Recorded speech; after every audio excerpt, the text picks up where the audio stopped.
नमस्कार, मी स्नेहल चौधरी. आपण पाहत आहात LS मराठी. माझ्यासोबत आहे माझे सहकारी करणसिंह पवार. नमस्कार. खरं तर काल एकंदरीत 29 महापालिका निवडणुकांचे निकाल लागले, मतमोजणी झाली. बऱ्याच ठिकाणी मतमोजणी केंद्रावरती राडा झाल्याचं पाहायला मिळालं.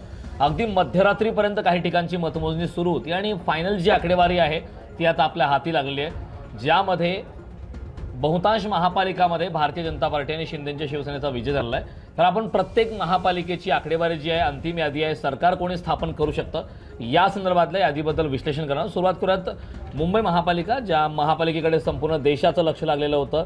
आर्थिक राजधानी आणि एक मोठं बजेट मुंबई महापालिकेकडे, जे सर्व नेत्यांची फौज प्रचारासाठी व्यस्त होती. मागच्या 15-20 दिवसामध्ये बऱ्याच घडामोडी पाहिल्या होत्या. एकंदरीत मुंबई महापालिकेमध्ये ज्या जागा आहेत त्या होत्या 227 जागा.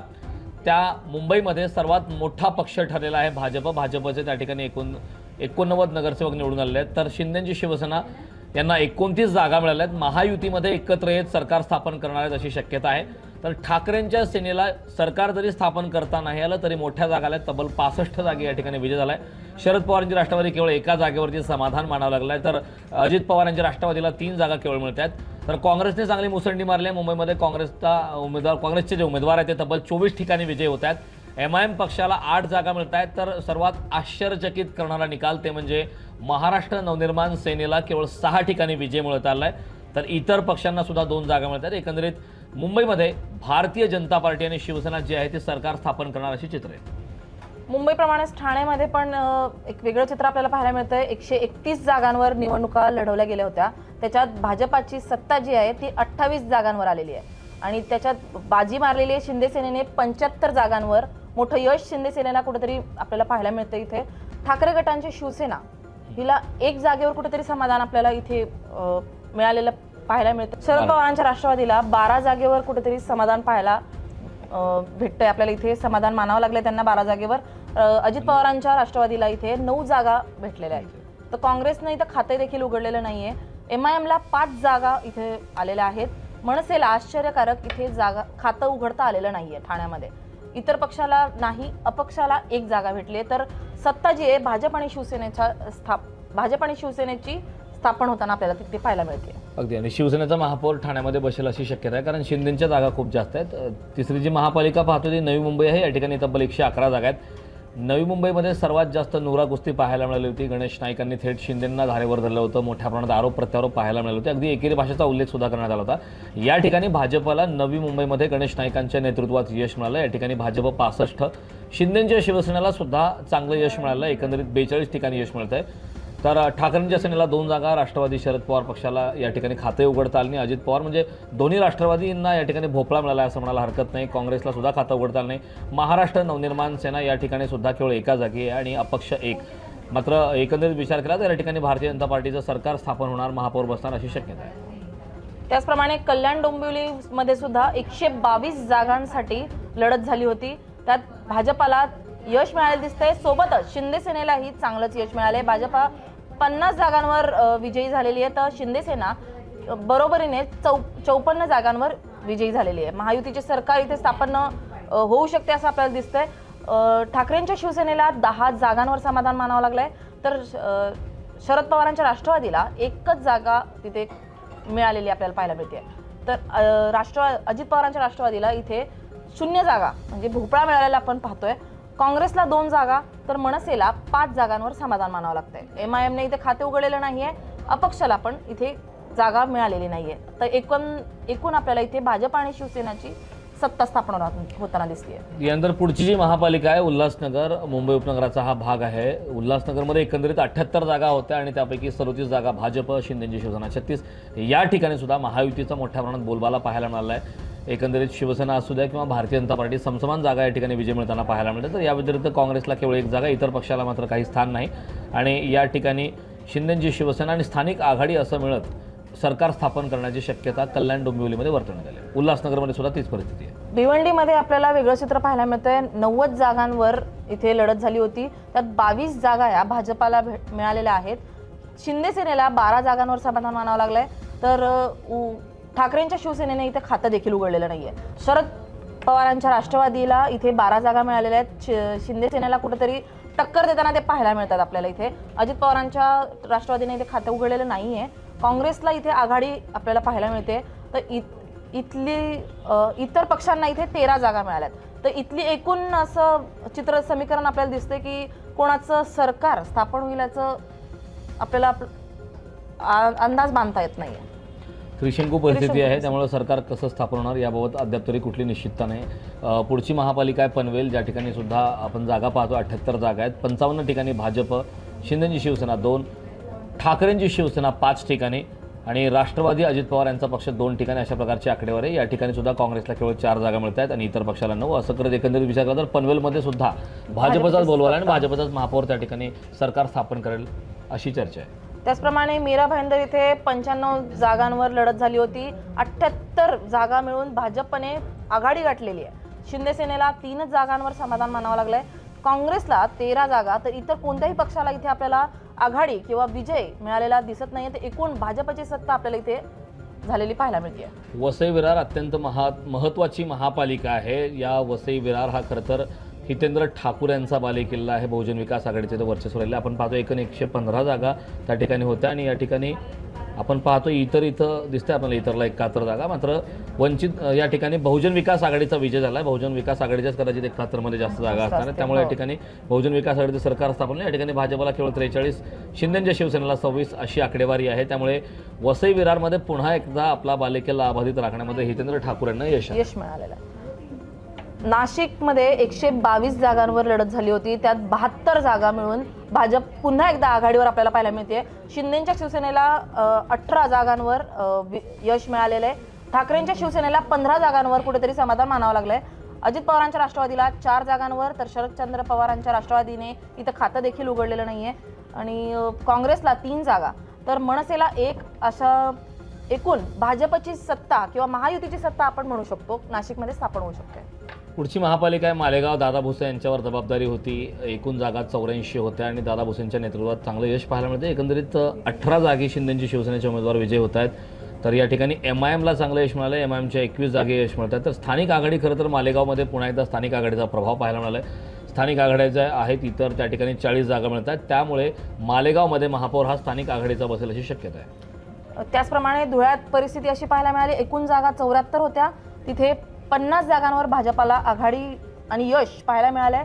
शिंदेची 5 जागांवर यश पाहायला मिळालं शिंदेच्या शिवसेनेला. त्याचप्रमाणे अजित पवारांच्या राष्ट्रवादीला 8 जागांवर समाधान मानावं लागलंय. तर मनसेने इथं खाते उघडलेलं नाहीये. MIMला आश्चर्यकारक 10 जागा इथे भेटलेल्या आहेत. तर एकूण एका हाती भाजपची सत्ता आपल्याला इथे पाहायला मिळते. पुढची महापालिका जळगाव महापालिका अत्यंत महत्त्वाची. त्या ठिकाणी गिरीश महाजन असतील, जयकुमार रावल असतील यांच्यावरती जबाबदारी होती आणि जबाबदारी यशस्वीरित्या पार पाडण्यामुळे त्यांना यश आलं. एकूण 75 जागा आहेत. 46 ठिकाणी भाजपचे उमेदवार विजय होत आहेत. शिंदेची शिवसेना सुद्धा चांगले त्या ठिकाणी नगरसेवक निवडून आणण्यामध्ये त्यांना यश आलं 22 ठिकाणी. ठाकरेंची शिवसेना मात्र केवळ 5 ठिकाणी आहे. राष्ट्रवादी अजित पवार केवळ 1 ठिकाणी. तर एकंदरीत जळगावचा विचार करता जळगावमध्ये सुद्धा भारतीय जनता पार्टी सत्ता स्थापन करताना ते दिसते. त्याचप्रमाणे अहिल्यानगर इथे 68 जागांवर लढत झाली होती. तिथे भाजपला 25 जागांवर यश मिळालंय. शिंदेच्या शिवसेनेला 10 जागांवर, ठाकरेंच्या शिवसेनेला 1 जागेवर, तर अजित पवारांच्या राष्ट्रवादीला 27 जागांवर इथे आघाडी मिळालेली आहे. तर दादांच्या राष्ट्रवादीला इथे कुठेतरी आपल्याला मोठं यश मिळालेलं आपण पाहू शकतो. तर इथं सत्ता जी आहे पण अजित पवार गट आणि भाजप या दोघांमध्ये कुठेतरी आपल्याला पाहायला मिळते. पुढची जी महापालिका आहे ती आहे पुण्याकडे सुद्धा राज्याचं लक्ष होतं. या ठिकाणी अजितदादा पवार यांच्या विरोधात भारतीय जनता पार्टी अशी थेट लढत, थेट संघर्ष पाहायला मिळाला होता आणि या ठिकाणी एकूण 165 जागा आहेत. त्यामध्ये 120 ठिकाणी शतक पूर्ण केलेलं आहे भाजपने. 120 ठिकाणी भाजपचे उमेदवार विजयी झालेले आहेत. ठाकरेंच्या शिवसेनेला केवळ 1 जागा, राष्ट्रवादी शरद पवार या पक्षाला केवळ 3 जागा, राष्ट्रवादी अजित पवार यांच्या पक्षाला इथे केवळ 26 जागा मिळाल्या. त्यामुळे 26 आणि 120 हा खूप मोठा तफावत आहे, मोठा आकडा आहे. काँग्रेससुद्धा 15 ठिकाणी, मात्र थेट पुण्यामध्ये भारतीय जनता पार्टीचं सरकार स्थापन होतं या प्रकारचे चित्र आहे. पुण्याप्रमाणेच पिंपरी चिंचवडकडे सगळ्यांचं लक्ष लागलेलं होतं. अजित पवारांचा बालेकिल्ला मानलं जाणारं पुणे, पिंपरी चिंचवड इथे जसं पाहिजे तसं यश आपल्याला दादांच्या राष्ट्रवादीला मिळालेलं दिसत नाहीये. त्याचप्रमाणे 128 जागांवर इथे लढत झाली होती. 84 जागा ज्या आहेत भाजपाला मिळालेल्या आहेत. त्यात शिंदेच्या शिवसेनेला 6 जागा आहेत, तर राष्ट्रवादी अजित पवारांच्या राष्ट्रवादीला 37 जागांवर समाधान मानावं लागलंय. एकूणच भाजपाची सत्ता आपल्याला पिंपरी चिंचवडमध्ये पाहायला मिळाली आहे. पुढची महापालिका आहे सांगली, ज्या ठिकाणी खरं तर राजकीय नेत्यांचं मोठं प्रस्थ आहे अशी चर्चा असते. त्या ठिकाणी सहकार क्षेत्राचं मोठं जाळं आहे. या सांगलीमध्ये एकूण 78 जागा आहेत. या ठिकाणी जयंत पाटील असतील, विश्वजित कदम असतील यांच्यावरती मोठी जबाबदारी होती. आपण जे निकाल आता पाहतोय 78 पैकी 39 ठिकाणी भाजपचा विजय झाल्याचं दिसतंय. तर शिंदेच्या शिवसेनेला केवळ 2 जागी यश मिळालं आहे. एकंदरीत विचार केला तर राष्ट्रवादी शरद पवार पक्ष 3, ज्या ठिकाणी जयंत पाटील आहेत त्यांचं नेतृत्व मोठं आहे, मात्र त्या ठिकाणी केवळ 3 जागी राष्ट्रवादी शरद पवार पक्षाला यश मिळतं आणि काँग्रेसला 16 जागा एकंदरीत मिळत आहेत. अशा प्रकारचं चित्र आहे. त्यामुळं आपण पाहतोय की सांगली मिरजमध्ये सुद्धा भारतीय जनता पार्टीचा विजय होता. आपण थोडे आकडेवारी सिम्प्लिफाय करूया. काँग्रेसला 18, राष्ट्रवादी अजित पवार पक्षाला 16 जागा मिळत आहेत. मात्र सरकार सांगली मिरज कुपवाडा या महापालिकेमध्ये भारतीय जनता पार्टीची स्थापना होताना स्पष्ट दिसते. त्याचप्रमाणे सोलापूर इथं 102 जागांवर लढत झाली होती. तिथे भाजपाला सर्वाधिक जागा मिळत 87 जागांवर यश मिळालेलं आहे. शिंदेच्या शिवसेनेला 4 जागा तर अजित पवारांच्या राष्ट्रवादीला 1 जागेवर समाधान मानावं लागलेलं आहे.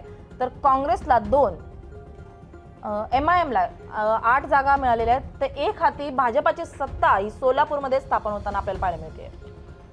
सोलापूरनंतर आपण पाहूयात कोल्हापूर सुद्धा नेत्यांची फौज मोठी आहे. त्या ठिकाणी अनेक नेते प्रचारात सक्रिय पाहायला मिळाले. काही ठिकाणी स्थानिक आघाड्या होत्या. त्यामुळे कोल्हापुरात काय असणार चित्र याबाबत प्रश्न निर्माण होता. आपण पाहतोय कोल्हापूरमध्ये एकंदरीत 81 जागा आहेत. त्यापैकी भाजपला 26 जागेवर यश आलेलं आहे. 15 ठिकाणी शिंदेची शिवसेना आहे. तर त्यांच्या तुलनेने आपण पाहिलं तर काँग्रेसला 34 जागा मिळत आहेत. मात्र काँग्रेसच्या जरी एखादी 34 जागा असल्या, काँग्रेस हा कोल्हापुरातला सर्वात मोठा पक्ष जरी असला तर या ठिकाणी शिंदेची शिवसेना आणि भारतीय जनता पार्टी एकंदरीत येऊन सरकार स्थापन करू शकतात अशा प्रकारचं चित्र आहे. त्यामुळे कोल्हापुरात सुद्धा महायुतीला घवघवीत यश मिळालं. कायमच चर्चेत राहणारा जिल्हा म्हणजे छत्रपती संभाजीनगर. इथली महापालिकेत 115 जागांवर आपल्याला लढत पाहायला मिळाली. तिथं 57 जागांवर भाजपाला यश मिळालंय. तर शिंदेच्या शिवसेनेला 13 जागांवर आपलं समाधान मानावं लागलंय. इथे ठाकरेंच्या शिवसेनेला 6 जागांवर आपलं समाधान मानावं लागलंय. तर शरदचंद्र पवार पक्षात राष्ट्रवादी शरद पवार गटाला 1च जागेवर समाधान मानावं लागलंय. अजित पवार गटाने इथे खातंही खोललेलं नाहीये. काँग्रेसला इथे 1 जागा मिळून MIMला मोठं यश मिळत 33 जागा MIMच्या आलेल्या आहेत. तर तरी सुद्धा भाजप आणि शिंदेची शिवसेना अशी महायुतीचे सरकार कुठेतरी आपल्याला इथे पाहायला मिळते. भाजपचा महापौर बसेल अशी ही चर्चा छत्रपती संभाजीनगरमध्ये आहे. आपण पुढची महापालिका पाहूया. परभणीमध्ये एकूण जागा आहेत 65. मात्र या ठिकाणचं स्थानिक राजकारण फार वेगळं चाललेलं आहे. त्या ठिकाणी ठाकरेंची शिवसेना सक्रिय असल्याचं पाहायला मिळाले. अगदी खासदार त्या ठिकाणचे संजय जाधव असतील, आमदार राहुल पाटील असतील, बाबाजानी दोरणे असतील, यांनी तिघांनी एकत्र लढा दिला अशी सुद्धा चर्चा होती. 65 पैकी त्या ठिकाणी 12 ठिकाणी केवळ भारतीय जनता पार्टीला यश मिळालं. भारतीय जनता पार्टीचा राज्यभरात जरी गवगवा पाहायला मिळाला असला तरीसुद्धा भारतीय जनता पार्टीला परभणीमध्ये मात्र अपयश आलेलं आहे. त्या ठिकाणी ठाकरेंच्या शिवसेनेला सुद्धा मोठ्या प्रमाणात यश मिळालेलं आहे. आपण पाहतोय काँग्रेस 12 ठिकाणी काँग्रेसला त्या ठिकाणी यश मिळत आहे. तर राष्ट्रवादी अजित पवार यांच्या पक्षाला 11 जागा आहेत. मात्र या ठिकाणी आकडेवारी अपडेट दिसत नाही आहे. ज्या आकडेवारीप्रमाणे आपण विचार केला तर ठाकरेंच्या शिवसेनेचं सरकार स्थापन परभणीमध्ये होतं असं स्पष्ट चित्र आहे. त्याचप्रमाणे पुढची महानगरपालिका आहे नांदेड वाघाळा. तिथे 81 जागांवर निवडणूक लढवली गेली होती. तिथे भाजपाला सर्वाधिक यश आपल्याला पाहायला मिळते. 45 जागांवर भाजपाने यश संपादन केलेलं आहे. शिंदेच्या शिवसेनेला 4 जागा मिळालेल्या आहेत. तर अजित पवारांच्या राष्ट्रवादीला 2 जागांवर समाधान मानावं लागलंय. काँग्रेसला इथं 10 जागा मिळालेल्या आहेत. तर MIMला सर्वाधिक 14 जागा इथे आपण पाहतोय. तर इतर पक्षाला 5 जागा मिळून इथे एकूण भाजपची सत्ता आपल्याला पाहायला मिळते. नांदेड वाघाळानंतर महत्त्वाची महापालिका आहे ती लातूर. ज्या लातूरमध्ये रवींद्र चव्हाण यांचं एक वक्तव्य भाजपला भोवलं, भाजपला बुमरँग ठरलं अशी चर्चा होती आणि ते निकालात सुद्धा स्पष्ट दिसतंय. एकूण 70 जागा आहेत. त्यापैकी भाजपला 22 जागा मिळत आहेत. तर या व्यतिरिक्त विचार केला तर काँग्रेसला मात्र तब्बल 43 ठिकाणी यश मिळालं आहे. त्यामुळे काँग्रेसने थेट या ठिकाणी विजय मिळवल्याचं पाहायला मिळतं आणि अमित देशमुख यांनी आपला बालेकिल्ला अबाधित राखला आहे. लातूर नंतर अमरावतीत 87 जागांवर लढत पाहायला मिळाली आहे. त्यात भाजपला 25 जागा मिळाल्या आहेत. शिंदेच्या शिवसेनेला 3 तर ठाकरेंच्या शिवसेनेला 2 जागा मिळाल्या आहेत. राष्ट्रवादी अजित पवारांच्या राष्ट्रवादीला 11 तर काँग्रेसला इथं 15 जागा मिळालेल्या आहेत. MIMला 12 तर इतर पक्षाला 19 अशी एकूण भाजप आणि युवा स्वाभिमान पक्षाची सत्ता आपल्याला अमरावतीमध्ये पाहायला मिळते. अमरावतीनंतर एक महत्त्वाची महापालिका आहे ती म्हणजे अकोल्यामध्ये एकूण 80 जागा आहेत. 80 पैकी भाजपला 38 तर काँग्रेसला या ठिकाणी 21 जागा मिळत आहेत. इतर पक्षाला 9 जागा मिळत आहेत. मात्र अकोल्यामध्ये सुद्धा स्पष्टपणे भाजपचाच महापौर विराजमान होईल अशी चर्चा आहे. अकोल्यानंतर सर्वात महत्त्वाची महापालिका म्हणजे नागपूरमध्ये 151 जागांवर लढत पाहायला मिळाली आहे. तिथं सर्वाधिक भाजपाची यश आपल्याला पाहायला मिळतं. 102 जागांवर भाजपाने विजय संपादन केलेला आहे. तिथे शिंदेंच्या शिवसेनेला एकच जागेवर समाधान मानावं लागतंय, तर ठाकरेंच्या शिवसेनेला 2 जागांवर यश मिळालेलं आहे. अजित पवारांच्या राष्ट्रवादीला 1 जागा आहे, तर काँग्रेसला 34 जागांवर इथं समाधान मानावं लागलंय. इतर पक्षांना इथं 11 जागांवर यश मिळालेलं आहे. एकूण भाजपची सत्ता आपल्याला एक हाती इथे पाहायला मिळते. लवकरात नागपूरमध्ये सुद्धा भाजपचं सरकार स्थापन होणार असं स्पष्ट चित्र आहे. पुढे जाऊयात चंद्रपूर महापालिका. चंद्रपूरमध्ये एकूण 66 जागा आहेत. चंद्रपूरचा निकाल सुद्धा अगदी वेगळा लागला आहे. खूप टफ फाईट या चंद्रपूरमध्ये पाहायला मिळाली होती आणि त्या ठिकाणी आपण जसे निकाल पाहतोय, फाईट झाली, टोकाचा संघर्ष पाहायला मिळाला, काटेकी टक्कर होती. 23 ठिकाणी भाजप तर 27 ठिकाणी काँग्रेस होती आणि या ठिकाणी काँग्रेसचा महापौर बसणार अशी चर्चा आहे. त्याचप्रमाणे जालना महानगरपालिकेत 65 जागांवर लढत पाहायला मिळाली आहे. तिथं सर्वाधिक जागा या भाजपला मिळाल्या आहेत. 41 जागांवर भाजपाने यश संपादन केलंय, तर शिंदेच्या शिवसेनेला 12 जागा इथे मिळालेल्या आहेत. तर आणि काँग्रेसला 9 जागा, तर इतर पक्षांनी इथं खातं देखील खोललेलं नाहीये. इतर पक्षाला इथे 2 जागा मिळालेल्या आहेत. एकूण भाजपाची सत्ता आपण इथे पाहू शकतो. शेवटची महापालिका आपण पाहतो इचलकरंजीची पहिल्यांदाच महापालिका झाली. अगदी जालना आणि इचलकरंजी या 2 नवीन महापालिका आहेत. त्या दोन्ही महापालिकेची आपण आकडेवारी पाहतो. इचलकरंजीमध्ये एकूण 65 जागा आहेत, त्यापैकी 43 ठिकाणी भाजप विजयी होत आहे. त्यामुळे या ठिकाणी सुद्धा थेट भाजपचा विजय होतोय आणि इतर पक्षाला सुद्धा या ठिकाणी 17 जागा मिळत आहेत. मात्र इचलकरंजीमध्ये किंवा जालन्यामध्ये सुद्धा पहिला जो महापौर बसणार आहे तो भारतीय जनता पार्टीचा असणार आहे. तर एकंदरीत आपण आकडेवारी पाहिलेली आहे. 29 महापालिकेमध्ये जागांची फायनल जी आहे, अंतिम आकडेवारी नेमकी काय आहे, कोणाचं सरकार त्या ठिकाणी स्थापन होऊ शकतं.